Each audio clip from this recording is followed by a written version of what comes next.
Good morning बच्चों।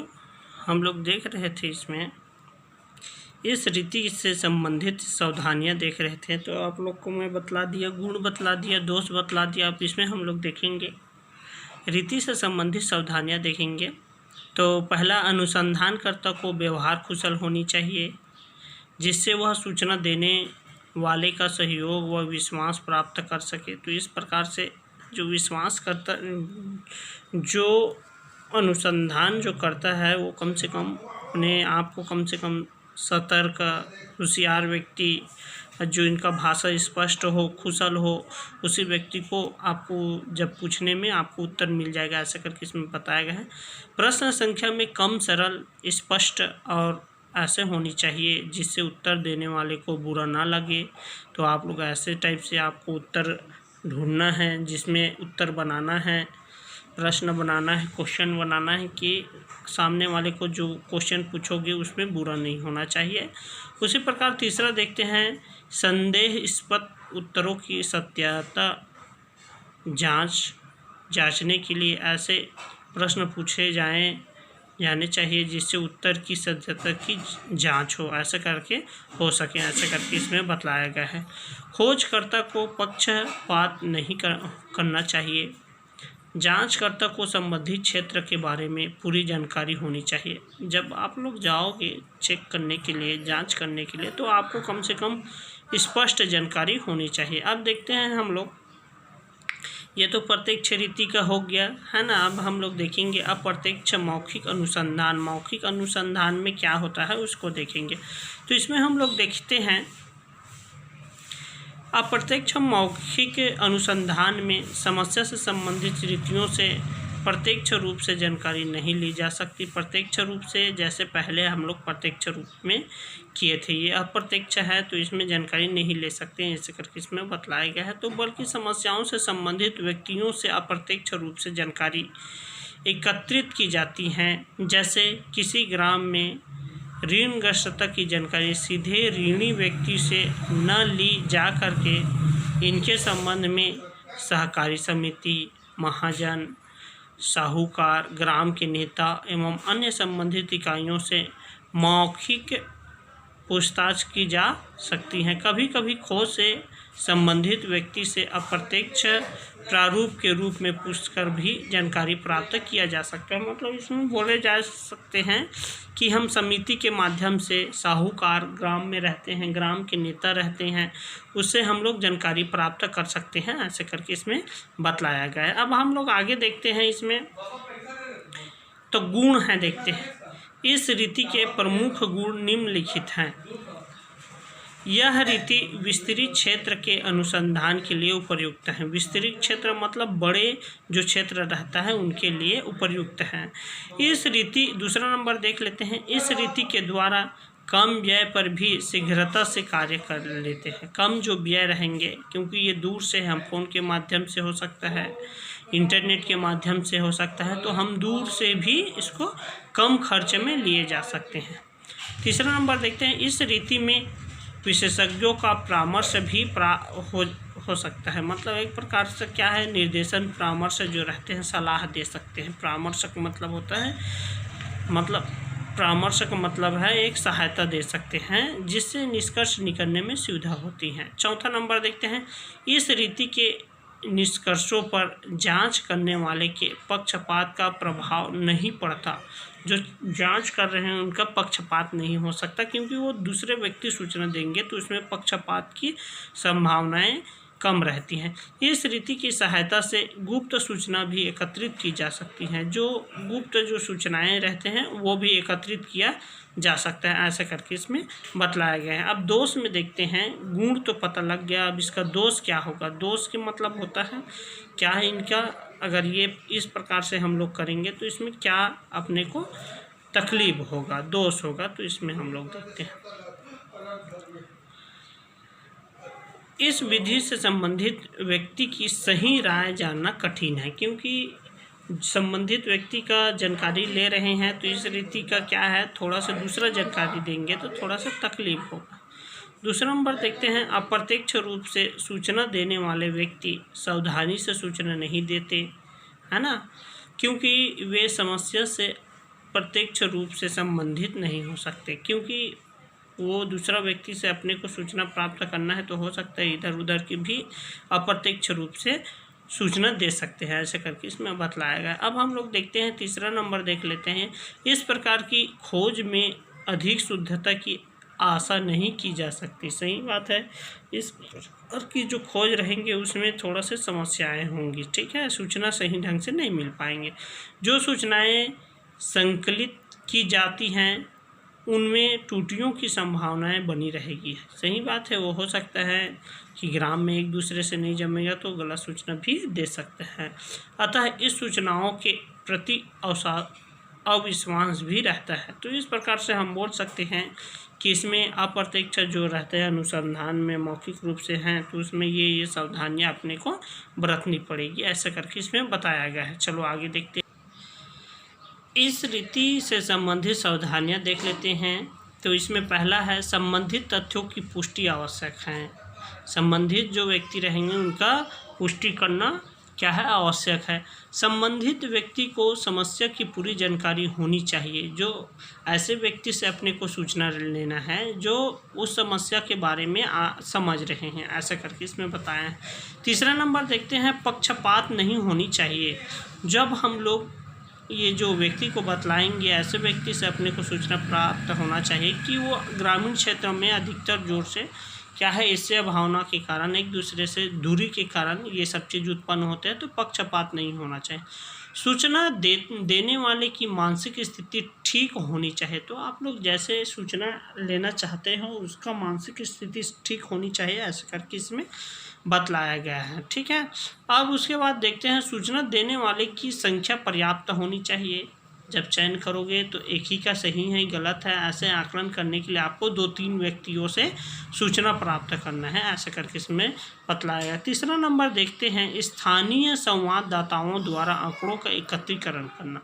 मतलब स्थानीय संवाददाता मतलब होते हैं पत्रकार होते हैं, गाँव में रहते हैं, उससे जानकारी कैसे होंगे। तो स्थानीय संवाददाताओं के अंतर्गत प्रत्यक्ष अथवा अप्रत्यक्ष रूप से संबंधित व्यक्तियों से जांच पड़ताल नहीं की जा सकती, बल्कि संबंधित क्षेत्र में संवाददाताओं की नियुक्ति कर दी जाती है। मतलब एक प्रकार की ऐसी कर दिए जाते हैं, ऐसे करके बताया गया है, जो आवश्यक रिपोर्ट भेजते रहते हैं। सामान्यतः पत्र पत्रिकाओं एवं आकाशवाणी द्वारा इसी विधि का प्रयोग किया जाता है, ठीक है। संवाददाता की कार्यकुशलता पर इस प्रकार की खोज की सफलता निर्भर रहती है। जैसे हम लोग देखते हैं अलग अलग जिला में अलग अलग पत्रकार रहते हैं, जैसे IBC 20 रहते हैं, तो अलग अलग जिले रहते हैं, तो वो ब्लॉक के स्तर में पूरे ऐसा करके जानकारी जिला वाले को देते हैं, जिला से ऐसा करके एक छोर से दूसरे छोर में आते रहते हैं। तो इस प्रकार से हम लोग देख सकते हैं स्थानीय संवाददाता के रूप। इस प्रकार से हम एक कुशल संवाददाता को हम क्या है खोज के लिए लगा सकते हैं। तो इसमें देखते हैं गुण देखते हैं, यह रीति विस्तृत क्षेत्र के लिए उपयुक्त है। विस्तृत क्षेत्र मतलब बहुत बड़ा क्षेत्र रहेगा उनके लिए क्या है उपयुक्त है, उपयोग साबित हो सकता है। दूसरा नंबर देखते हैं, कम समय में दूर के क्षेत्रों में भी सूचनाएं प्राप्त की जा सकती हैं। कम समय में दूर की सूचना भी प्राप्त कर सकते हैं। यह रीति मितव्ययी है ना। इस रीति में समय की बचत होती है, परिणाम शीघ्र प्राप्त हो सकते हैं। और इसमें क्या है परिणाम भी शीघ्र प्राप्त हो सकते हैं, इसमें कम भी खर्च लगेगा, आपको आसानी से सूचना मिल जाएगा करके इसमें बताया गया है। अब हम लोग देखते हैं आगे, इसका दोष देख लेते हैं, है ना। गुण तो देख डाले, इसका दोष देख लेते हैं। इस रीति द्वारा संकलित आंकड़े प्रायः अशुद्ध होते हैं।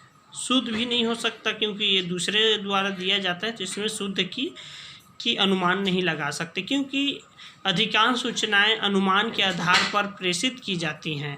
अनुमान जो रहेंगे उनके आधार से, ठीक है। दूसरा नंबर देखते हैं हम लोग, आगे हम लोग देख लेते हैं, संकलित समकों की सत्यापन की पुष्टि नहीं हो पाती। जो आंकड़े जो इकट्ठा करके हमको देंगे फ़ोन के माध्यम से, तो उसका क्या है अपने को जानकारी नहीं हो सकता, ऐसा करके बतलाया गया है। चौथा नंबर देखते हैं, संवाददाताओं की पूर्व धारणाओं का सूचना पर प्रभाव पड़ता है ना। और चौथा नंबर देखते हैं, मौलिकता का अभाव होता है। इसमें क्या है, मौलिक रूप का अभाव होता है, मतलब एक रूपता का अभाव होता है, ऐसे इसमें बतलाए गए हैं। आगे देखते हैं, इस ऋतु से संबंधित सावधानियां देख लेते हैं। तो पहला नंबर देखते हैं, संवाददाताओं को पक्षपात की भावना से दूर रहना चाहिए। जो संवाददाता रहेंगे उसको क्या है, पक्षपात से दूर होनी चाहिए। संवाददाताओं में इतनी योग्यता होनी चाहिए कि वे समस्या को ठीक तरह से समझ सकें। जब आप नृत्य करोगे तो वो समस्या को समझने वाला व्यक्ति होना चाहिए। तीसरा नंबर देखते हैं, एक से अधिक संवाददाता होना चाहिए जिससे सूचनाओं को मिलाकर अशुद्धियों की जांच की जा सकती है। तो इस प्रकार से हम लोग बोल सकते हैं कि सूचनाओं को सही जानकारी दे सकते हैं। अब चौथा नंबर देखते हैं हम लोग, सूचकों द्वारा प्रश्नावली भरवाना। सूचकों द्वारा प्रश्नावली भरवाना, प्राथमिक समंक को एकत्रित करने की यह भी एक महत्वपूर्ण रीतियाँ हैं। इनके अंतर्गत अनुसंधानकर्ता द्वारा जांच से संबंधित प्रश्नावली तैयार की जाती हैं तथा उसे डाक के माध्यम से ऐसे व्यक्तियों के पास भेज दिया जाता है जिससे जांच का संबंध होता है। प्रश्नावली के साथ एक प्रार्थना पत्र भी भेजा जाता है जिससे संक्षेप में जांच की आवश्यकता एवं उद्देश्य को बताते हुए संबंधित व्यक्तियों से सहयोग की अपेक्षा की जाती है तथा सूचनाओं को गुप्त रखने का आश्वासन भी दिया जाता है, जिसमें खोजकर्ता द्वारा यह प्रार्थना की जाती है कि प्रश्नावली को एक निश्चित समय पर भर कर भेज दें। मतलब इस प्रकार से हम लोग बोल सकते हैं कि सूचनाएं एकत्रित करने की एक और माध्यम है जो सूचकों द्वारा प्रश्नावली भरवाना। मतलब क्या है, जब प्राथमिक समंक एकत्र करने की एक महत्वपूर्ण रीतियाँ हैं। मतलब क्या है, गांव-गांव में एक क्वेश्चन को छोड़ दो, है ना, और आप संबंधित व्यक्ति को बोल दो कि आपको इसको भर के देना है। तो ये वो डाक के माध्यम से या अन्य ऐसे विधि रहते हैं डाक के माध्यम से, और एक उनके साथ साथ क्या है, एक प्रार्थना पत्र है कि ये इसका चेक किए हैं, ऐसे करके इसमें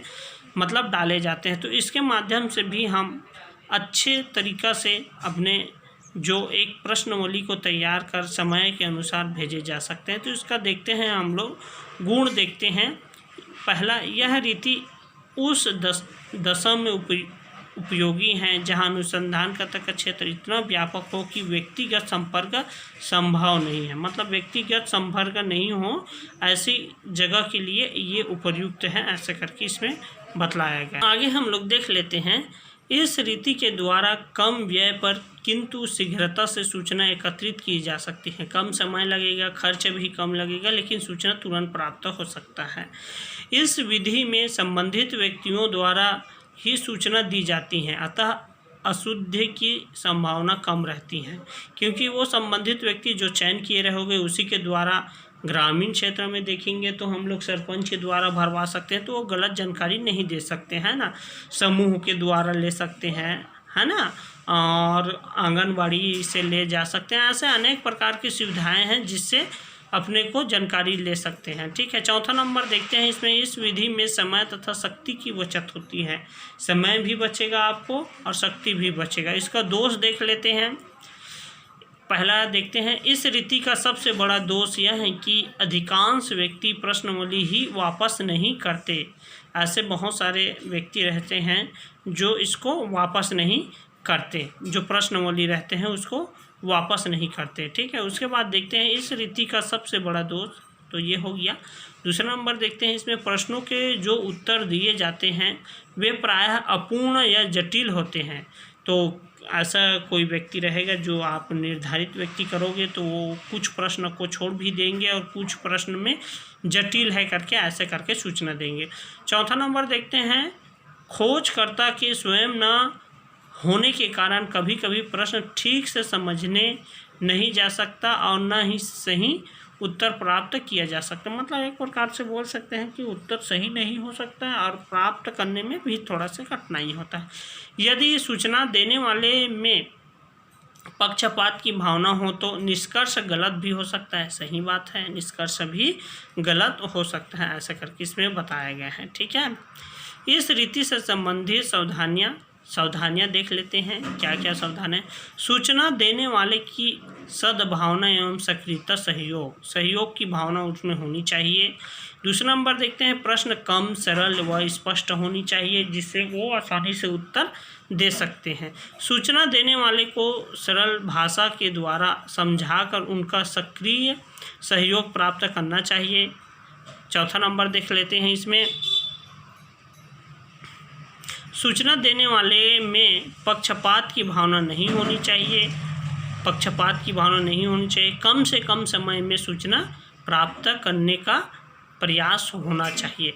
तो इस प्रकार से हम बोल सकते हैं कि सूचना जो इकट्ठा करने का अलग अलग तरीके हैं, तो हम अलग अलग जो विधि रहेंगे उसका उपयोग कर सकते हैं। ठीक है, थैंक यू।